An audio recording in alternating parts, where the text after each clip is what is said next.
Fala galera, sejam bem-vindos ao canal. Hoje falaremos de um tipo de carro que costumava carregar não só malas e sogras, mas também o respeito da vizinhança. Sim, senhoras e senhores, as peruas de médio e grande porte. Elas já foram um símbolo de elegância, potência e, em muitos casos, decisões de compra completamente irracionais. Prepare-se, porque o Brasil já teve algumas dessas belezinhas e você provavelmente nunca viu nenhuma.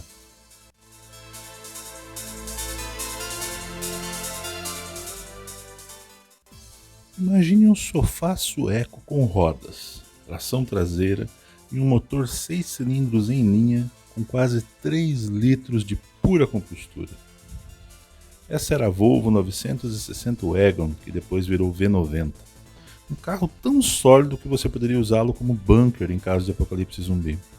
O motor, um 2.9 litros, 6 cilindros em linha, uns 204 cavalos que pareciam ter estudado engenharia antes de sair galopando por aí. A tração era traseira, porque suecos, embora práticos, sabem se divertir. No Brasil apareceu discretamente, tão discretamente que se você ver uma rodando hoje, ela provavelmente está sendo usada por um ex-diplomata escandinavo aposentado que ainda acha que fax é uma tecnologia promissora. Se a Volvo era um mordomo educado, a Mitsubishi Lancer VR4 era um gorila interno Slim Fit. Sob o capô, um motor 2.5 V6 biturbo com 280 cavalos, tração integral e um câmbio que tentava desesperadamente domar tudo isso, como um professor de balé tentando treinar um javali.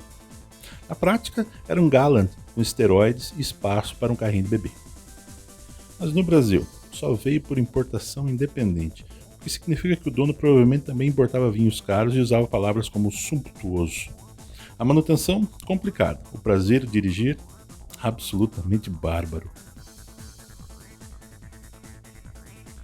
Imagine um francês de meia idade, com um vinho na mão, dizendo: "Oui, monsieur, mas eu também levo a família no porta-malas."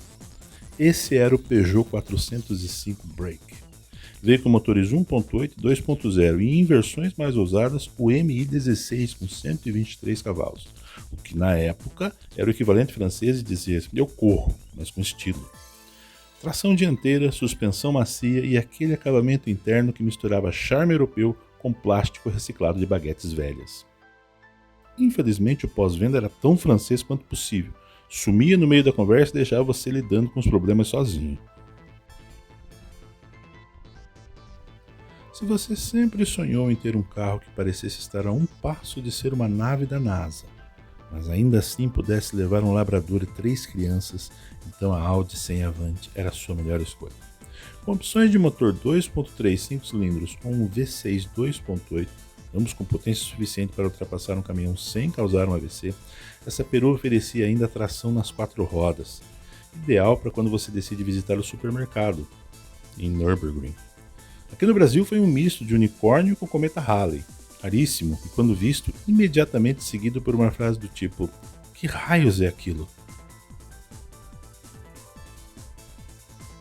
A Ford Taurus Wagon era o que acontecia quando a América decidia que o design automotivo precisava ser redondo, muito redondo. Tudo era curvo. Era como se um carro tivesse derretido ao sol e ganhado rodas por acidente. Sob o capô, um respeitável 3.0 V6 Vulcan com 140 cavalos. Não exatamente uma usina de força, mas suficiente para mover a casa sobre rodas que era essa perua. Tração dianteira, bancos que pareciam poltronas de cinema e espaço interno suficiente para montar um acampamento. Algumas vieram para o Brasil, poucas sobreviveram, e todas parecem ter sido usadas por policiais disfarçados em filmes da sessão da tarde. A Daewoo Nubira Wagon era o equivalente automotivo de uma impressora multifuncional barata. Fazia tudo, mas nada muito bem. Com motores 1.6 ou 2.0 e até 132 cavalos, era uma wagon com tração dianteira.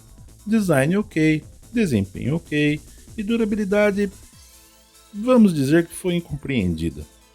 No final dos anos 90, quando a Daewoo ainda tentava convencer o mundo de que sabia fazer carros, o Brasil respondeu com um sonoro meh. Hoje é raridade, e quem tem uma provavelmente também tem um estoque vitalício de peças em casa, que não vai encontrar mais em lugar nenhum.